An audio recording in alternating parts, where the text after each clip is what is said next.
and now about to embark on another tour in 2025. It's a warm welcome to Status Quo legend Francis Rossi. Hello. Dun, dun, dun, dun, dun, dun, dun. Hello, no go, it's him. Oh, hello, how are you? I'm very well. Thank you for coming on. No Now, problem, sir. April to June next year, you've got a tour. It's over 40 dates, I think it is. It's a very long-winded name, an evening of Francis's songs from the Status Quo songbook and more. If people haven't been to the previous ones, what can they expect? Bugger all, really. I, I think that's one of the longest titles ever, but never mind. We've been calling it songbook. What can they expect? I usually say they shouldn't expect anything. We shouldn't expect anything out of life. I try not to expect anything out of the shows. Therefore, I get something. But I suppose it'll be. We're doing a load of tunes, and there should be some chat. The last time, a lot of the stories and stuff I told, I can't tell the same stories over again. I'd be glad to, but I just don't think that's. But I hopefully will get more stories, and I would know more. Oddly enough, after I've done the first few shows, and it's increasingly difficult to get to that position. But I know that there's something happens with me that I walk on. I think there's a sort of a, and then something happens, and I think, whoops, I better do something. So, obviously, you've got a special guitar as well that's for Yes, this tour as well. Tell us a little bit about that. it's got six strings on it. It's bloody marvel. It's an acoustasonic. I mean, I always think those names are a bit daft, and playing a full acoustic, and some of them are hard to mic and so on. Fender made these Telecaster shape, which I've had for years, and you've got five or six presets. And I thought, well, I'll give it a try, and I tried them, and they really are rather nice, and they're nice to play. And whereas some big acoustics are not as easy to play for the left hand in terms of playing leadish stuff. And after the first few shows out there, again, apart from learning what to speak and how the stories would run, we got reports back from how wonderful the guitars sound. But I've also realised that when you do that in these halls, you can hear your own voice. You can hear this beautiful sound. Whereas if you try recording that, you just hear this tinky tinky ting and this dry voice, and it's even harder to get that, record that, what happens on the evening, and put it on a disc or put it on a tape or put it on here. So I was reluctant to do that, and still am somewhat. So as you can tell, some degree, I know the tunes I'm going to do. There's more tunes than I did last time, and I'm looking forward to doing that. But the thing that's already keeping me awake is what happens the moment I walk out there. And that's what frightens me. And so far, that never happens. I will find something, and something I bounce off audience or from one night to the next night. And that's one of the things I find more of a joy about this than my old day job, I like to call it, is that this may be a novelty, but if it is a novelty, I've got at least another 30 or 40 years of novelty if I want to stay there. There's something newish, freshish about where to go with it, how to do with it. And I found myself last year, I think it was last year, updating each day. There'd be something that would happen, and we'd routine it on the bus and go and do it, or routine it in the afternoon and go and do it, which is really joyful. As So you can I tell, get you by really, the 40th really do show. that. By the 40th show, it would be like completely different from the first That, one. And yeah, yeah, that's perhaps one of the sad things, because you always want people to see. I said, "Oh, I saw your show at such and such." I go, "Oh," and they go, well, "What do you mean?" Well, it's better than that now. And I think, well, of course you'd say that. Yeah, it is better. And that's one of the things. It just keeps getting better. And while it does that, it's very invigorating, and it keeps one going, whether it's what makes us older people like me and Uncle Michael. That's Mick Jagger. Sorry, I like to call him Uncle Michael. um, that something about doing this kind of work keeps you going, keeps my mind alert, and gives me a reason to be alive, as it were, or validates my life, if only for me in my small little world. that And there that's is all. nothing wrong with that at all. Um, Now, I've been lucky enough, really lucky, and it's my mum and dad's fault to see you several times over the years. Doncaster Racecourse, Clandid. No, last time was at Bridgewater Hall last year, and you were doing tracks off Backbone. And I was listening to Backbone again just this week. And I tell you, what, I know it's only 5 years old, but it's a brilliant album. There's some great tunes on there. What was it like making Backbone, if I can ask that? But Joy felt rebellious somewhat. It was a lot of people said that we couldn't do it, we shouldn't be together, and all those. For some reason, the so-called naysayers get through to us, don't they? I don't know how they do that. I think we live in a world where you pick up on negativity far than you do on positivity, and and so the more people said, "Ah, you shouldn't, you shouldn't, you shouldn't," oh, sod you, I'm going to then. And that was the same with the other guys in the band. They kind of got this, let's prove something, whether one does get to prove it or not by, I had a modicum of success with that album. But it's a joy to do it. And it's something I have subsequently realised that it does, as I said to you earlier, it validates your existence. And I did something earlier this year in the studio and I came out, I thought, God, I enjoyed that. And it's taken me that long to realise just going into something, and I'm not sure one should use the term creative with Status Quo, but you go through that and come out at the end of the day and you've got this idea where this track is going. And that is most enjoyable. And I'm currently recording something at the moment which may come to fruition or not, but it does, like going on stage. You go on and I come off thinking that was good. So tomorrow, that bit there and this bit here and that bit there. And I was writing something with somebody I know, obviously somebody I know. I didn't write with somebody I didn't know. And I had this particularly good last weekend. Is it Friday today? Last Friday and last Saturday. We did some lyrics for something that we've recorded. And I said to him, I've enjoyed this so much that you just and then realizing quickly that it just makes no difference to the planet. What good are we doing the planet and such? But I feel that it's that pebble in the water, the ripples go out, that if one person is feeling some plus, one hopes it goes out and gives out. But other than that, it's, again, me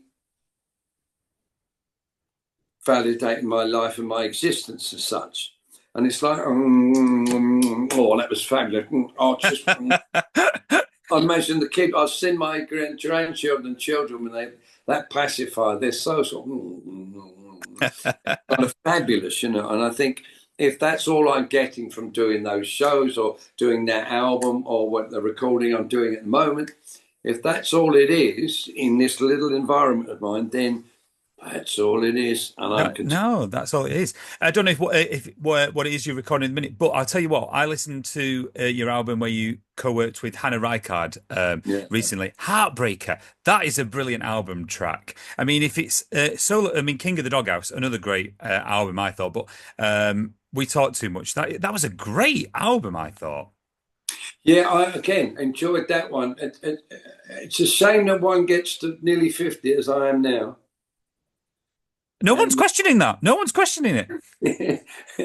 and lying viciously. That it's that you suddenly find these things. I've always liked singing with girls, and I met Hannah, or she came and did something in the studio for me, and I asked her, you know, can you sing? She played fiddle, and the look on her face, being a Geordie, she was about to punch me, I think. And then we got talking, and I said, "Would you come and do this? Would you come and do the Quo thing?" And then we were doing the acoustic Quo thing. And I'd been to the dressing room to see her about something. And as I got to the bottom, she texted me and said, "Do you still write songs?" I thought, "You cheeky sod." And I thought, well, if you mean by that, would I like to write some? Then I did. And we began to write in this room. And then started to make the record. Then there was a release for the record. And I still hear that. It's played every night on the tunes and chat show and the subsequent shows I hear. And it really is rather, I think, rather good. And again, I don't mind if it's only me. It is a joy in itself. When you so-called make music, I don't watch all those terms when I'm talking about me or Quo, but when you make music like that and can say, "God, I love that," I understand that other people may think it's a sack of shite and don't really care, but they're saying goes for me. It's certain songs that I've done and been part of. I love so much. I don't really care if no one else likes them. That is again another joy. I liken them to sex, that you can't explain what goes on between two people. Why would they find each other? And who cares? They got this little, and that's what tends to go on when making music. And yes, I've asked her if she would do another one with, she's happily married and got 2 children now. So care. How dare she? How But dare yeah, she? I don't think that will happen again. There's a new, just to mention a couple more releases, there's a new Cherry Red compilation, Driving to Glory, that's coming out. Yeah. And there's some songs on there. Well, I'd already heard Money Don't Matter, which is a brilliant track from Heavy Traffic, You'll Come Round. But there's some great stuff that I hadn't heard of. For example, You Let Me Down, that you sing on there. That I'd not heard of before, but that was a great B-side, I think. Yeah, I like that. I wrote that with Bob, and I think there's a nick from took a bus on the depot, cross from the depot, cross from the. It was like there's always a nick in a phrase from who wrote with Dolly Parton, the coward of the county, and all Kenny that. Rogers. Yeah, it was almost a phrase from down from the depot somewhere, and that idea of you let me down. It's brilliant. And in that mood, but at the same time, I let you down. Yeah, I enjoyed doing that song. I don't think it was very popular with Quo people or the band themselves, but I liked it. Do you know what? It doesn't matter, and I like the end as well because obviously it's like it changes pace at the end, doesn't it? Dun, dun, dun, dun.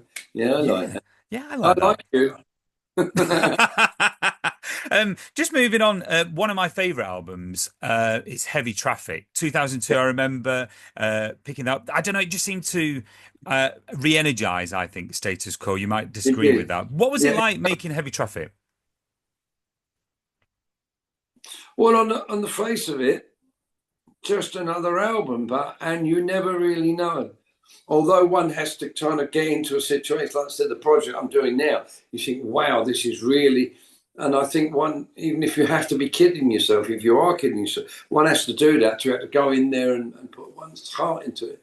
But on that album, I think we just, at John Edwards' suggestion, Mike Paxman was kind of in the chair, as we call it. He should have been in the chair once or twice. And it was good to do around that time of the 9/11 or whatever called it. Yeah. We watched it on the TV in the morning. But it was a good album to make. And like you say, it felt like a renaissance, for want of better words, that you felt like it was going somewhere again. It was kind of slightly freshening. We even changed the stage, as the way the stage looked. The band went into black jeans. It did something. We had Sally Traffic doing the Heavy Traffic thing. Heavy Traffic being the elephants. I remember being told not to look at the camera, and Rick could not, on the album cover, could not. That was Ricky. He could not look at the camera. There's a camera. I've got to look at it. I've got to look at it. But yeah, good, enjoyable album to make in a different situation in Richmond. Some studio. Yeah, It's just great. one of those albums, I think, a bit like Backbone. I think it's just consistently strong all the way through. I mean, even the Oriental was played when I went watching you live last year. That's a great tune. Digging Burt Bacharach, there's some brilliant tunes. Oh, no, as I said, I do. I think perhaps we made too many albums over the years. I think we played too many gigs over the years. I was talking to my agent very recently that certain situations you should have left out and moved out. This is purely from a business kind of point of view. But if we hadn't have hit England every single year and Europe every single year, the band would have had a better status in those territories. And I think the same with the albums. And you allow for the creativity or the writing to refresh. When a band, say The Feeling or someone, comes on with such a phenomenal album, took them 3 years for the tracks from beginning to end, and then good, in 9 months' time you need another album. It can't ever catch up. So I think that would have been good for us to space the albums out here or there. But the people in the chair, the other chairs, the managerial chairs and such, they go, no, quick, another one. And we did. One recent project though I thought that was really good was Aquostic, and when I mean down with the accordion. I mean I know what people are listening and watching. I know you can't please everyone, but I loved it, and there's some brilliant tracks on both of them albums. As Brent Watkins played that, he's such a great guy. He's such a musical man. He's a fabulous pianist. He's a fabulous all instruments he plays, but he also, there's personality goes into. We had this discussion with someone last night, Mr. Paul Hirsch, that some people manage to put personality into their playing, and their personality comes through, and you feel their personality on a track when you're doing it. We just did some stuff and used John Edwards, and he was Geraint was one of those players. I think it reminds me of Landudno for some reason. I don't know why. And yeah, I subsequently, very recently, heard one or two tracks on that album, and was a little disappointed in the sound of the strings, or the way the strings are recorded, or where they sounded, or something. And there's a definite difference between people that learn to play by ear and people that are reading. It's very hard to, for argument's sake, Margarita, to try and get someone play that's they just, for some reason, either it doesn't transform to be written down, or either it cannot be interpreted as a person is playing it. So that was it did strike me then that might have been able to have just used good synths and good synth samples and played, so the inflections that one as a learned by ear player does. That was the only slight thing I thought was a little staid in its. But I remember again enjoying making that at the time. So I've got Watkins and various people like Yeah. that. They improve your own game once you play people that. I mean, yeah. It's very easy for me to play with people that are better players. You've done a lot of covers over the years. This is a question, perhaps to get you thinking, because you've done a lot, and there's been Yeah, obviously a lot. Is there a cover that you haven't recorded that you thought that you'd still like to record as a solo yeah, artist, or that yeah, you haven't done? yeah. But I'm always frightened to do it. I sometimes go into it on those other shows, those my own shows. But it's Running Bear. Great It's song. well, I loved it when I was a kid. The actual, the romantic thing, I think, like you get from Jeff Lynne's A Wild West Hero. I always thought I'd be that kid that I'll go and play with the Indians, and there and Running Bear, love Little White Dove and Little White Dove, and they looked at each other. Their tribes fought, so they couldn't. And it goes from a straight goes into Running Bear, love Little White. I think it's tremendous, and I don't know. Part which is something I hate is that, oh no, it's uncool to do that kind of thing, and I hate that, which I've so many times heard about Status Quo, where people say, oh, that's not Quo, and I always think, well, I wrote the frigging thing, I'm playing on it, and I sang it. Why is it not me?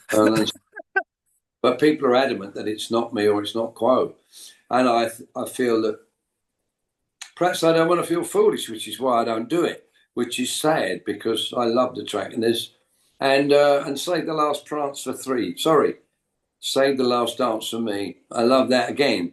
You can dance every dance with the guy gives you the island anymore.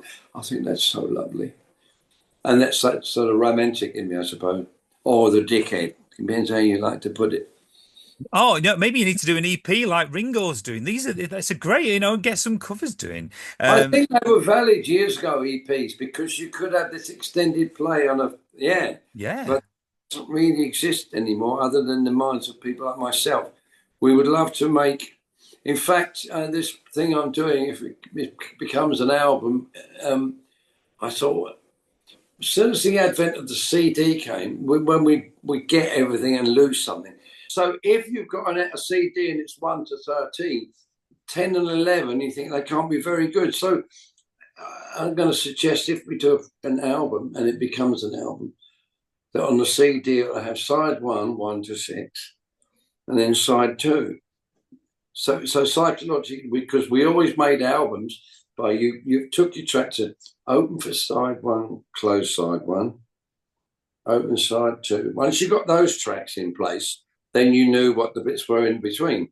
And then, but the advent of the CD was, yeah, great. It's 1 to 13. There isn't that over. So I want to open side two. You need to open side two well and close side two well. Open side one and close side one well. So I'm going to try and bring that back. Waste of bloody time. Not at all. Well, the tour, obviously, when you've been preparing for the tour, is there a song that you've been, perhaps from your solo work or Status Quo that you thought, I just wish that people kind of respected the song better, or it did better commercially at the time that you think deserves more recognition? Yeah, there's some like that, but we have to understand it. We call it the lowest common denominator. You have to play the most popular ones. They're the ones that you want, that you understand why people go, yeah, I would love One Step at a Time to be more popular. I think I'm going to try Someone Show Me Home on the track. I'm going to try Polly record it. All We Really Want to Do. And I know some people like that. And 20 Wild Horses are going to try and stuff like that. And but you understand when you're doing, I thought about it, as I said, one step at a time. It's just a great little tune. But you make it when you start something like that in an audience over the years, you see this thousands of question marks over heads going, I don't know this one. Which one's this one? I don't like this one. People don't necessarily, and I understand that. I wouldn't, if I went to see Everly Brothers when I did, or if I go and see Jeff Lynne, I only want to go and see the songs. I don't want to hear new stuff. Why we don't, I don't know. But you go to see something that's established for what it's established with. Got busy out there suddenly. Yes, yeah, there are songs like that. But again, I'm not sure I have the bottle to try them. But maybe Definitely. you made me think about that. Or King of the Doghouse. There was such a fabulous version of that, which we lost somehow. The one that went out on the album, I was most disappointed in because it wasn't as good as the version we had before. The producer at the time had been doing ecstasy and whatever else, and was very up one day, and the following day he was suicidal. And he suddenly went away at the end of the record and just gave it to somebody else to mix.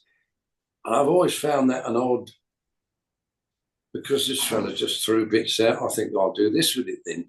And depending how one would see a project, how well you're going to take it to heart and be careful with it, or, oh, I'll tell you what, I'll be really creative here. What's that? I'll have to do.